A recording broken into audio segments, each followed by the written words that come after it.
Fala pessoal, tudo bem com vocês? Sou professor júnior do Instituto Federal Catarinense e hoje a gente volta para a nossa segunda videoaula, falando um pouquinho sobre orientação a objeto. Nós conversamos na aula passada a respeito da linguagem C e de algumas características que a diferenciam de outras linguagens, inclusive algumas possibilidades que a gente pode ter com a linguagem C. E hoje o meu propósito aqui é que a gente possa entender um pouquinho, né, superficialmente, ainda que superficialmente, o que é a orientação a objeto e de que maneira ela contribui com o processo de programação. Acompanhe comigo aqui na tela então, vamos lá.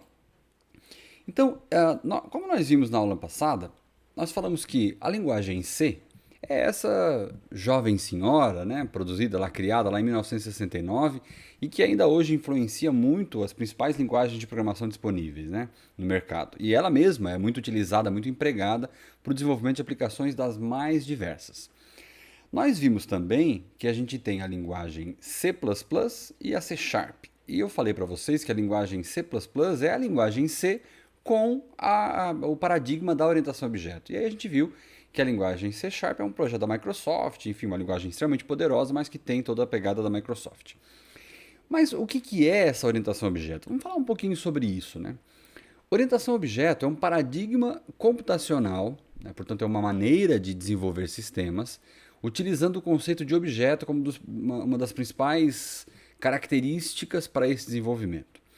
Essa linguagem ela se baseia na possibilidade de eu criar objetos que possam ser reaproveitados. Aí, como eu estou falando para vocês aqui na tela, a orientação a objetos é um modelo de análise, projeto e programação de sistemas de software baseado na composição e interação entre diversas unidades de software chamadas de objeto.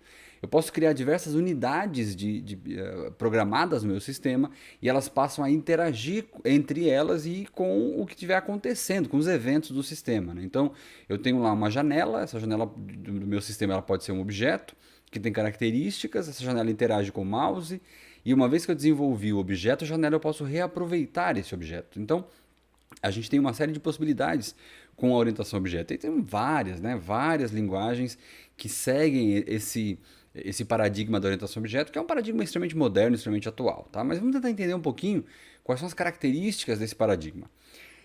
Toda a orientação a objeto ela se baseia no conceito de classe, né? O que é uma classe? Uma classe é uma característica que de alguma maneira pode diferenciar um objeto do outro. Então vamos imaginar comigo aqui que a gente tenha uma reflexão a respeito do próprio ser humano, né? O que nos diferencia? O que diferencia um ser humano do outro? O que diferencia um brasileiro de um norte-americano, por exemplo? O que diferencia um homem de uma mulher? E mais do que o que nos diferencia, o que nós temos em comum? O que nos une, né? Vamos analisar esse conceito a partir do conceito de classe, retornando lá para a nossa tela. Uma classe é um conjunto de objetos com características afins. Então, o que nos une? Todos nós somos seres humanos, né? E o que nos diferencia? Bom, o que nos diferencia é o nosso nome, a nossa nacionalidade, o nosso CPF, a nossa cor dos olhos. Então, algumas características nos unem. Essas características podem ser representadas por meio de uma classe. Somos todos seres humanos, ou, por exemplo, somos todos pessoas, né? Como a gente está vendo aqui nesse nosso exemplo. Somos todos pessoas. Agora, o que nos diferencia? O que nos diferencia são as nossas características. Então, classe é aquele conjunto de características afins que nos unem, né? E aí a gente pode ver agora aquelas características que, de alguma maneira, nos diferenciam. E aí a gente chega no conceito de objeto. Um objeto nada mais é do que uma classe instanciada. Um objeto é a classe que passa a existir. Então nós temos lá a classe pessoa e eu tenho na classe pessoa eu tenho a Maria, eu tenho o Pedro. Então a Maria e o Pedro são objetos, é aquela classe instanciada, é aquela classe que passa a existir de verdade, né, no meu sistema, né? Então, esse objeto ele é capaz de armazenar diversos estados, atributos, características, ele consegue reagir com mensagens enviadas, com interações do usuário. Então, a gente agora passa a ter como exemplo, como eu falei para vocês, né, exemplos de objetos da classe humanos, por exemplo. É o José, o João, a Maria, são pessoas.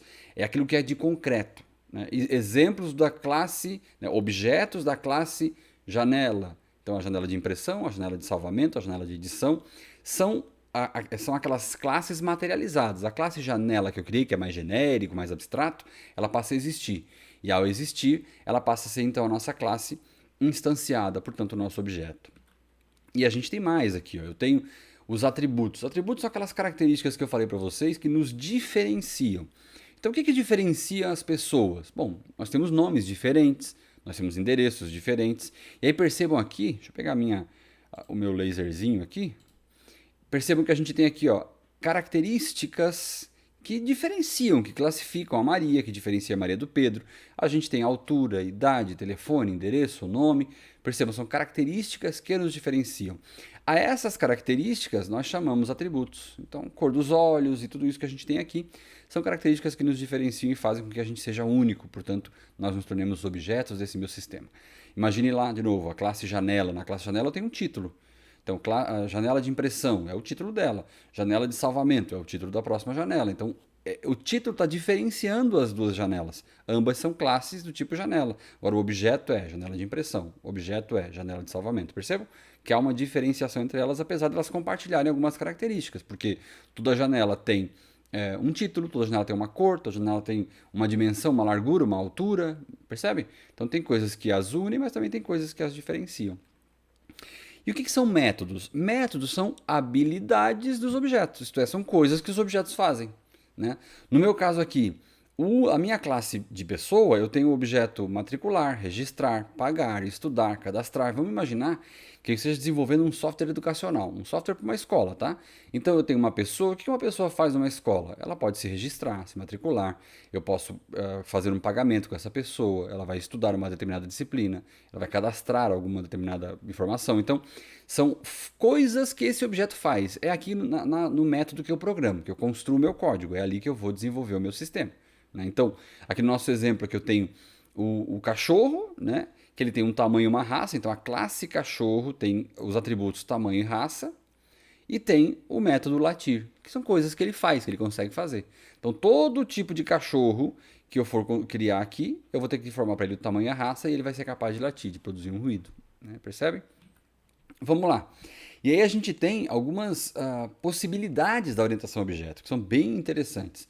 A primeira delas é a herança. O que é a herança? A herança é a capacidade que um objeto tem, que uma classe tem, de herdar características de uma classe superior. Então, nesse meu exemplo aqui, ó, eu tenho a classe pessoa, depois a classe aluno e a classe aluno universitário.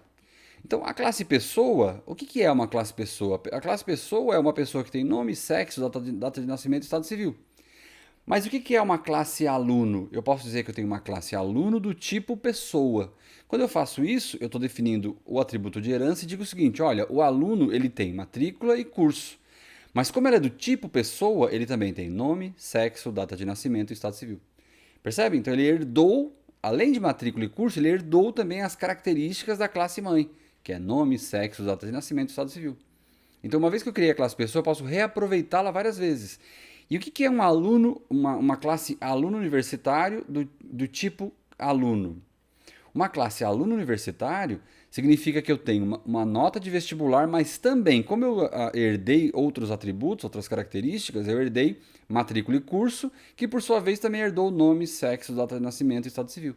Então, a classe aluno universitário é um objeto, era uma classe, que vai se tornar em um objeto, mas que vai conter todas essas informações. Nota do vestibular, que é o que diferencia um aluno comum de um aluno universitário, portanto uma nota de vestibular, mas além de tudo vai ter uma matrícula, um curso, um nome, um sexo. Então a gente vai herdando características de classes anteriores. Né? Bem interessante porque esse tipo de coisa evita que a gente tenha que criar linhas de código infinitas lá e repeti-las várias vezes quando a gente precisa dessas informações aqui. Certo? E a associação?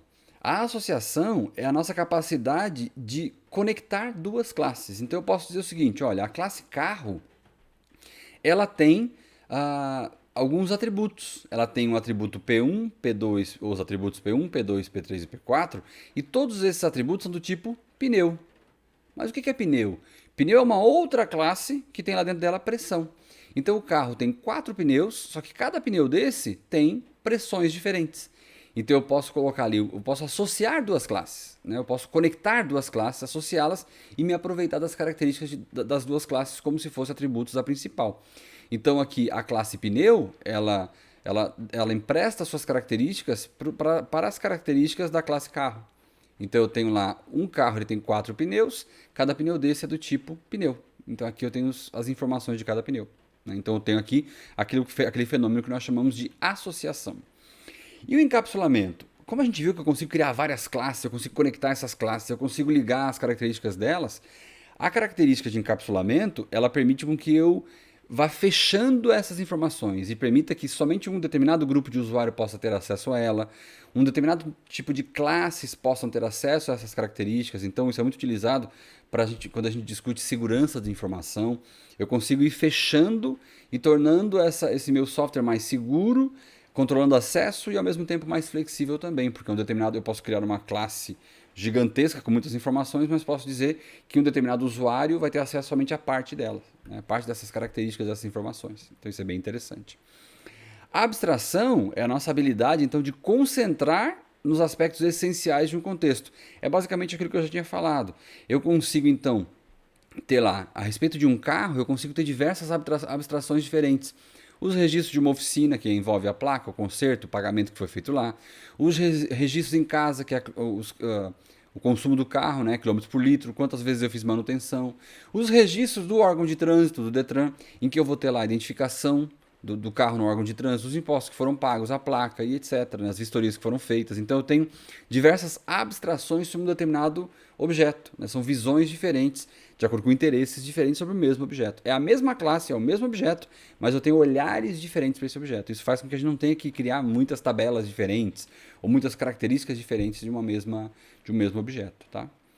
Polimorfismo. O polimorfismo é uma capacidade que eu tenho de fazer com que, na orientação a objeto, eu consiga diferenciar um determinado método, eu consiga produzir resultados diferentes a partir de um determinado método, a partir desse método ancestral. Então, vejam só, a gente sabe que um objeto ancestral, uma classe ancestral, ela herda características, né? Ela vai herdando características na medida em que a gente vai avançando, e essas características elas podem ser adaptadas de acordo com o contexto. Então eu criei a classe animal.